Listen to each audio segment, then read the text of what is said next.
దాన్ని వాళ్ళు వ్యాఖ్యానిస్తున్నది ఏంటిదంటే బీఆర్ కూడా సరెండర్కి అంగీకరించిండు. మరి అంగీకరిస్తే ఒక ప్రశ్న వస్తుంది, తర్వాత ఆయన్ని ఏమన్నాడు నెల రోజుల తర్వాత, నెల గడవక ముందే, అరే మనం ఇంత దిగచ్చి మేము చర్చించుకుంటాం కనీసం టైం ఇవ్వండి అంటే కూడా ఇవ్వకుండా నిరంతరం హత్యాకాండ చేస్తున్నారు కదా, వీళ్ళు చంపడానికి నిర్ణయించుకున్న స్థితిలో మళ్ళీ మనం ప్రతిఘటించాల్సిందే అని ఆయన్నే లెటర్ రాసి సతీష్కి చెప్పి సతీష్ దారు అందరికి రాయించిండు, గైడెన్స్ ఇచ్చిండు. దాన్నే మేము వేరే స్టేట్మెంట్లో బీఆర్ దాదనే దాన్ని ఉపసంహరించుకొని మొదటి స్టేట్మెంట్లో మే 7th నాడు ఇచ్చిన దాన్ని ఉపసంహరించుకొని ప్రతిఘటించండి అని పిలిపించిండు. దీన్ని వీళ్ళిద్దరు వక్రీకరిస్తున్నారు అని అన్నాం కదా. ఇది అంటే మీరు చూడండి క్రోనలాజికల్ ఆర్డర్ లో చూడండి, ఇంటర్నల్ గా మీకు తెలియదు లెటర్ కరస్పాండెన్స్, అది నేను ఇప్పుడు చెప్తున్నా కదా. ఇప్పుడు ఒకవేళ పార్టీ చీలకపోయి కలిసి ఉంటే ఈ సిచ్యువేషన్ నుంచి బయటపడే వాళ్ళ మీరేమన్నా అవకాశం ఉండేదని మీరు అనుకుంటున్నారా? ఇంతకంటే గొప్పగా ఉండేదా మీ పరిస్థితి?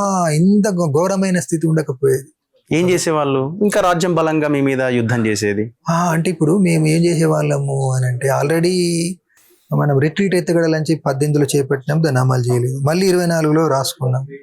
కాబట్టి ఒకటేమో టాక్టికల్ రిట్రీట్ ఉంటుంది, రెండోది అంతకు మించి స్ట్రాటజికల్ రిట్రీట్. అంటే డీకే నుంచి మొత్తంగానే బలగాలను ఏదో పిడికడి మంది నుంచి చేసి ఎంతటి ప్రతికూలత ఉన్నా కొంతమందిని ఎంఎంసీ పంపడం, ఒరిస్సా పంపడం, తెలంగాణ పంపడం, ఏఓబి పంపడం, అక్కడ ఇమిడలేని వాళ్ళను ఇప్పుడు ప్రజల్లోకి కలిసిపోవడం. ఉదాహరణకు ఎమర్జెన్సీ రోజుల్లో పార్టీగా గుర్తించబడ్డ వాళ్ళందరూ ప్రజల్లో కలిసిపోయారు. ఒక ఆయన టీచర్ అయిపోయిండు, ఒక ఆయన చాకలైన అయిపోయిండు, ఒక ఆయన హమాలి వర్కర్ అయిపోయిండు కదా. అంటే ఉద్యమ బలము చైనాలో ఒక రకంగా ఉండే, దానికి మించి మన బలహీనంగా ఉన్నప్పుడు రిట్రీట్ స్థితిలో కూడా కాపాడుకోలేనప్పుడు ప్రజల్లో కలిసిపోతాం. అలాంటి ఎత్తుగడలు తీసుకునే వాళ్ళు అవకాశం ఉండేదా అంటున్నాను నేను. అదే అంటే దాన్ని ప్రయత్నించే వాళ్ళం అంటున్నా. అట్లా ఏందనంటే అందరం కలిసి ఈ నిర్ణయం తీసుకుంటే ఇంకో తిరుగు ఉండేది. వాళ్ళు ఏమంటారు దాని ద్వారా ఆయన ఏమన్నాడు పదే పదే, ఈ వేరే ప్రాంతాల్లో పోయి బతకడం అనేటువంటిది అసాధ్యము, కాబట్టి లొంగుబాటే మార్గము. ఇప్పుడు ప్రజల్లో కలిసి ఉండి తర్వాత వద్దాం అనుకున్న హిడ్మా పరిస్థితి ఏమైంది? అదొక ఎగ్జాంపుల్ కాదా? అంటే అది ప్రజలు అన్నప్పుడు ఆయన ఎంచుకున్న వ్యక్తి తప్పుడు ఎంపిక కదా. నేను ఆయనతో చర్చించి నువ్వు చెప్తున్న రిపోర్ట్లోనే అనుమానం ఉంది హిడ్మాలు, ఈ వ్యక్తి 7 సంవత్సరాలుగా అరెస్ట్ కాలేదంటేనే నాకు డౌట్ వస్తుంది. ఎవరు? కాంట్రాక్టర్. కాబట్టి నువ్వు వెళ్ళొద్దు అని చెప్పి నేను పదే పదే నా వాదన చెప్తూ వచ్చినా, అర్థం చేయిస్తూ వచ్చిన.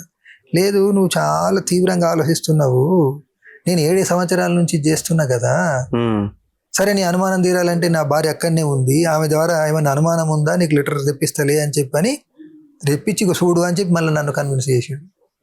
సరేలే మరి నాకెందుకు అనుమానం వస్తున్నది, నువ్వు కాదంటున్నావు కాబట్టి సరే నమ్ముతా అంటే, నాది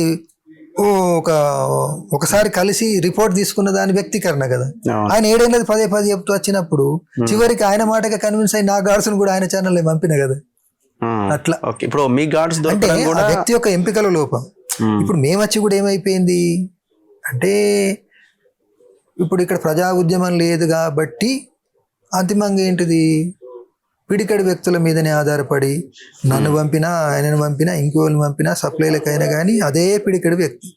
ఇక్కడ తెలంగాణ ఇంటెలిజెన్స్ చాలా బలంగా అన్నిట్లో సొచ్చుకపోయింది కదా, గ్రామాల్లో ఉంది, ప్రభుత్వంలో ఉంది, ప్రతిపక్ష పార్టీలలో ఉంది. కాబట్టి దుష్ఫలితమే ఇప్పుడు మేము అరెస్ట్.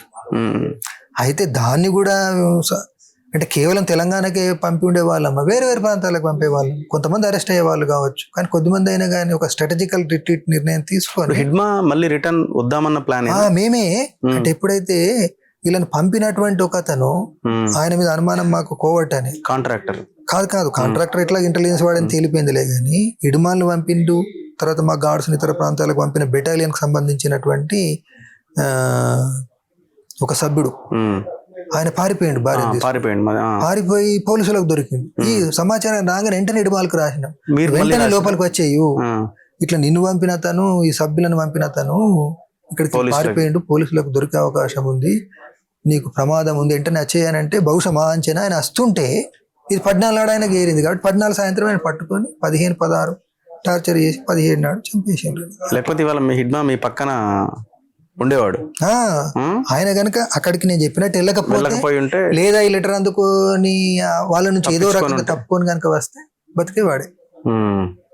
అట్లా సో కానీ చాలా ఒక ఫెరోషియస్ నేమ్ వచ్చింది ఆయనకి. అవునవును. ఎందుకు అంత ఆ స్థాయిలో జనం అంటే ఇప్పుడు రిసీవ్ చేసుకున్నారు ఆయన? జనరల్గా ఎప్పుడైనా కానీ సమాజంలో ప్రజల పక్షాన పోరాడే వాళ్ళను నాయకులు అంటారు, ప్రజలు అనుసరిస్తారు. వీరోచితంగా పోరాటం చేసినప్పుడు కొన్ని సూపర్ నేచురల్ ఉమ్, లక్షణాలని ప్రజలు అనుకుంటారు అట్లా. అంటే చరిత్ర పొడుగుత లాంటి వాళ్ళు ఉన్నారు నాయకులను, అవును. ఉమ్, లేక అతీత శక్తులు ఉన్నాయి అనేటువంటివి. అట్లా ప్రజలు భావించడం తప్పేం లేదు. అయితే రియల్గా పార్టీ ఎప్పుడు కూడా అలాంటి వాళ్ళను ఒక హీరోలను అదే ఒక వ్యక్తి కింద చూడదు కదా.